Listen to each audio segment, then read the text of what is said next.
En 1963, un incident signalé au Clinquant, commandement en chef américain de la flotte atlantique, rapporte que plusieurs sous-marins en exercice auraient observé un objet se déplaçant à plus de 150 nœuds, environ 278 km/h, et à une profondeur de 6500 mètres. Pour vous livrer une idée sur certaines performances d'Ohani, voici encore un cas.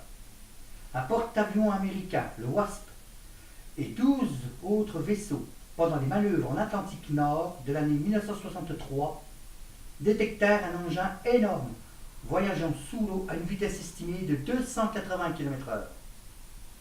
L'engin les accompagna 4 jours durant, manœuvrant au milieu d'eux et plongeant parfois à des profondeurs de 8000 mètres.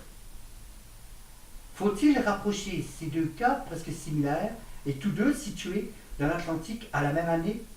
Étonnant. Notons ceci à titre de comparaison sur les performances.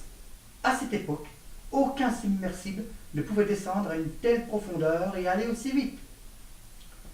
Afin de vous donner une idée plus précise, le Redoutable, premier sous-marin à propulsion nucléaire français de type SNLE, c'est-à-dire sous-marin nucléaire lanceur d'engins, mis en service actif le 1er décembre 1971, était capable d'atteindre la vitesse maximale de 25 nœuds, 46,03 km/h, en plongée et descendre à une profondeur de 300 mètres.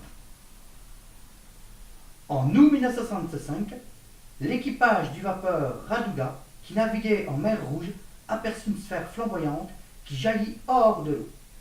Tandis que la sphère s'éleva de la mer, elle créa un énorme pilier d'eau qui monta de la surface et s'effondrera quelques instants plus tard.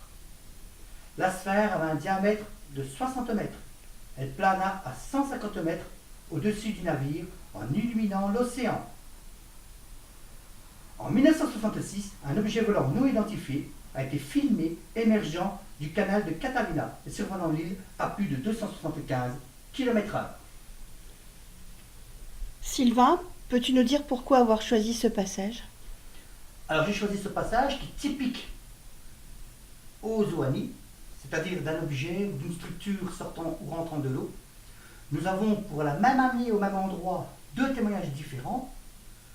Nous constatons que les vitesses pour l'époque n'étaient pas atteignables avec notre technologie, pas plus que les profondeurs, puisque là on descend quand même à des profondeurs abyssales.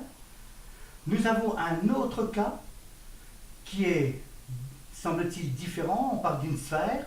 Alors là, peut-être était-ce un phénomène. J'ai choisi ces deux cas pour ceci, enfin cet extrait dans le livre, pour démontrer que nous avons affaire à des choses qui sont très tôt les boulons, c'est-à-dire un truc manufacturé, un engin manufacturé, téléguidé, piloté ou guidé par une intelligence, et une autre qui peut peut-être s'apparenter à un phénomène naturel. Donc voilà de quoi traite l'ouvrage dans son ensemble. Alors merci Sylvain.